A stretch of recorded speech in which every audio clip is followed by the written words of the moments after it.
Olá, meu nome é Cacá e essa é a história da minha esterectomia. Esterectomia total, radical. Eu quis fazer esses vídeos porque eu não achei, na época em que eu descobri os meus problemas, ninguém que falasse sobre os problemas que eu tive. Então eu quero falar dos sintomas, de como eu me senti psicologicamente, tudo que eu tive e não tive de apoio e ajudar algumas mulheres a descobrir problema de saúde a tempo de resolver, como graças a Deus eu considero que foi o meu caso.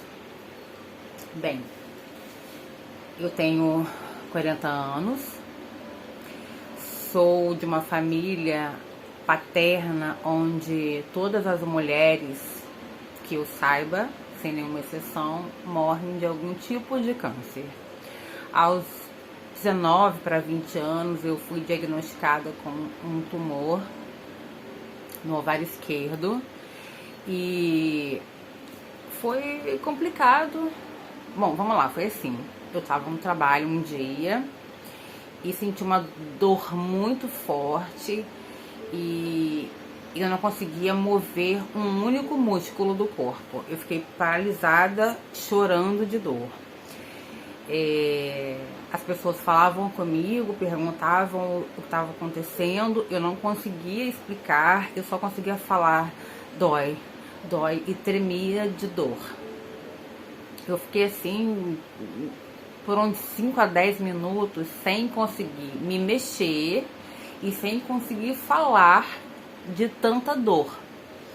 Quando eu consegui começar a destravar o meu corpo, eu comecei a falar com as pessoas o que eu estava sentindo, que era uma dor lombar muito intensa, umas fisgadas muito fortes e tudo que fazia crer com que eu tivesse um problema sério nos rins.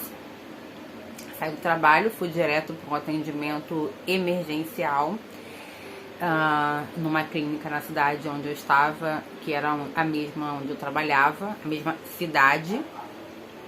Lá eu fui muito mal atendida.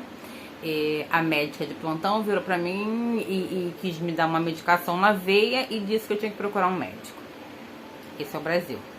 E nem era público, porque comumente a gente tem uma coisa de ser maltratado e meio que aceitar no público.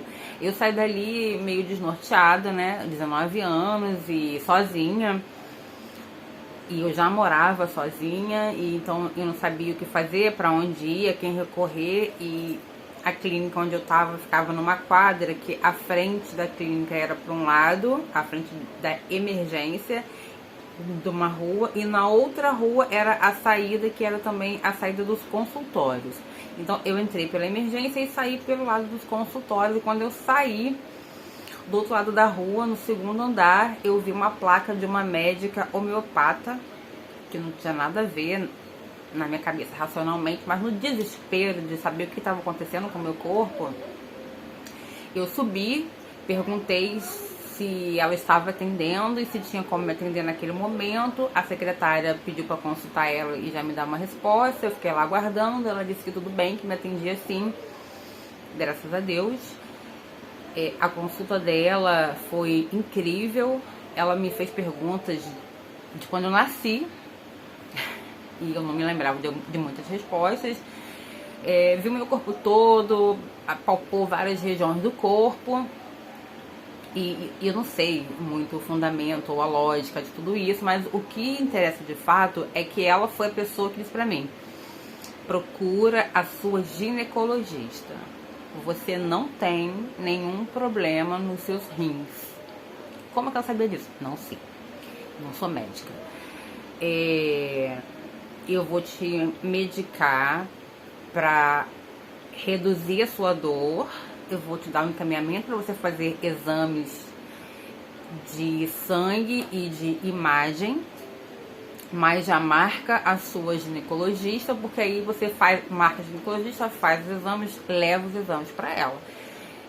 Meio descrente, eu fiz isso, exatamente isso, a minha medicação que ela receitou, de homeopatia, né? Então aquele monte de glóbulozinhos que parece que é açúcar, mas enfim, super deu certo.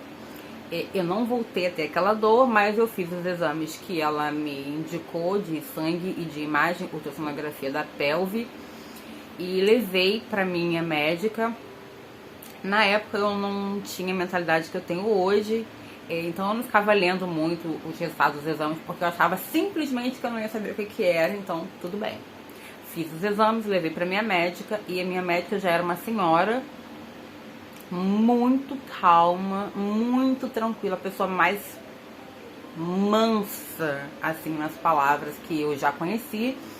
E ela calmamente leu aquilo, olhou nos meus olhos, bem, Carla, eu não opero mais, ela falando pra mim, porque ela fez uma cirurgia na mão, mas eu vou te indicar um amigo meu.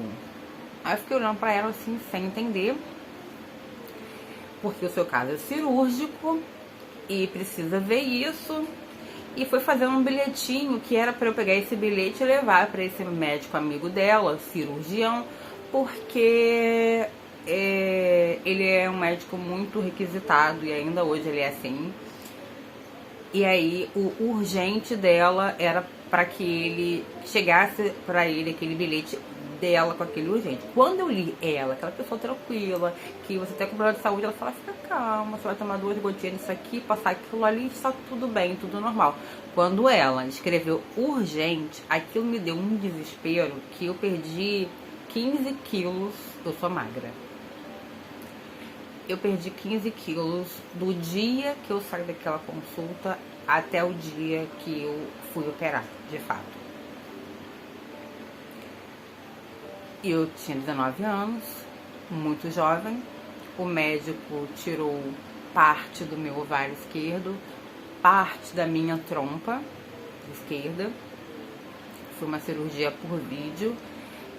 As pessoas falam que é uma tecnologia muito bacana, porque é pouco invasivo, os cortes são pequenos, e realmente são, mas eu tinha só 19 anos.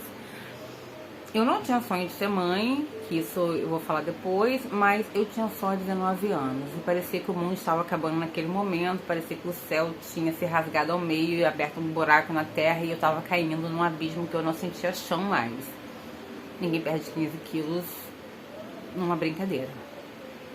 Foi medo, ansiedade, a preocupação excessiva, mas enfim, fiz a cirurgia, foi um sucesso, foi até gravada.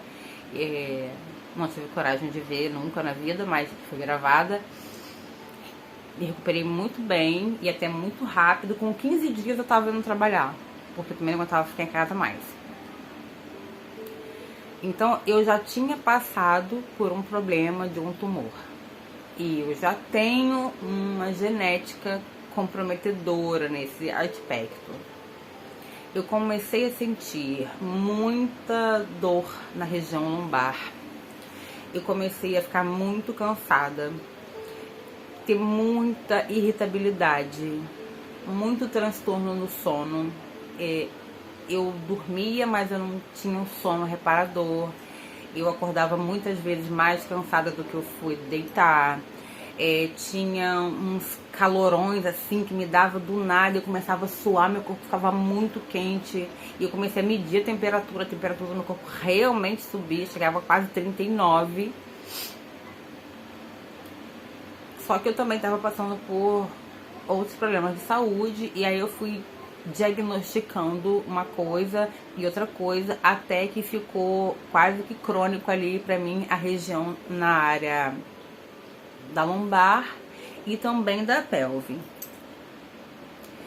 E aí eu procurei um meu ginecologista e pedi que ele me desse um encaminhamento pra gente fazer uma ultrassonografia na minha cabeça. Uma ultrassonografia ia resolver. Aí ele achou melhor fazer logo uma ressonância para ser mais abrangente. e mais específica. Aí assim eu fiz. Só que aí, vamos lá, constou alguns problemas. Não um só, e são termos que eu não consigo nem repetir porque eu não sei os nomes. Constou alguma coisa lá no meu útero, coisa no ovário, coisa na trompa. E aí já tava numa época do ano assim, início de ano, então as pessoas meio ainda uma mistura de falta de agenda, porque é retorno das férias, com já os problemas da pandemia que começou ali, mais ou menos naquele período. E aí o meu médico não chegou nem a me ver, mas muito atencioso, falou comigo no WhatsApp, eu mandei para ele o resultado do exame pelo WhatsApp mesmo, o que eu considero que ele foi de uma generosidade incrível. E aí ele achou por bem, mas ele não conhece muitas questões da minha genética. Ele é meu ginecologista obstetra, foi ele que fez o parto das minhas 2 filhas. Ele me conhece de momentos de saúde e alegria. E não estava comigo pessoalmente. Eu sei que não dava para ocupar o telefone dele desenhando para ele toda uma problemática. Mas ele queria me tratar com medicação para ver como que o meu corpo reagiria, para ver o que a gente conseguiria eliminar com medicação. Só que quem tem esse histórico e quem está vivendo toda aquela dor não quer tentar. Não quer tentar, não quer pensar, não quer depois, não quer um paliativo, que é uma solução. E aí eu fui atrás daquele médico que me operou lá quando eu tinha 19, né? Já que hoje eu tenho 40 e ele me operou com 39, porque infelizmente ele perdeu um filho pro câncer, um filho adulto, médico formado pro câncer. Ele sabe a dor que envolve todas as questões e quem não quer entrar nessa dor. E como ele já conhece as minhas questões de genética, e ele era a minha esperança. E eu botei na cabeça que eu ia encontrá-lo, mesmo sem ter notícias dele desde do meu pós-cirúrgico, porque ele é um médico cirurgião. Então não é alguém que eu procurasse para alguma outra coisa, como um dermatologista, um cardiologista, um ginecologista, mas enfim. E aí eu fui procurar, ele mudou de endereço, várias coisas acontecendo, fecha hospital, fecha clínica, fecha consultório, não pode nada, ninguém pode atender, mas Deus é incrível. E no prédio aonde eu tava me tratando e procurando um médico para minha filha, um pediatra novo para minha filha, na conversa com a secretária da pediatra, eu descobri que ele estava ali naquele prédio e que inclusive a secretária da pediatra era amiga da secretária dele. Eu não dava para eu pedir o WhatsApp dela, mas já consegui ali fazer a ponte e enfim. Esse primeiro vídeo é só de alerta. A gente não pode deixar nada para depois, nada para amanhã no quesito saúde. Nosso corpo é o que a gente tem para abençoar as pessoas, para cuidar das pessoas que a gente ama. A gente não pode abandonar e ficar levando a vida e de repente deixar a saúde se deteriorar, acabar e depois ficar triste e deixar todos tristes porque a gente vai estar doente. O próximo vídeo é para eu contar sobre a cirurgia, mas eu quis contar primeiro que a minha genética já tinha um histórico complexo. Então, avalie o que você anda sentindo, o que a sua família tem de herança, no sentido do que se repete do bisavô pro avô, pro seu pai, sua mãe, e de repente você tem um sintoma ou outro e não tá dando atenção. Isso é muito importante e isso vale a sua saúde. Eu te espero no próximo vídeo.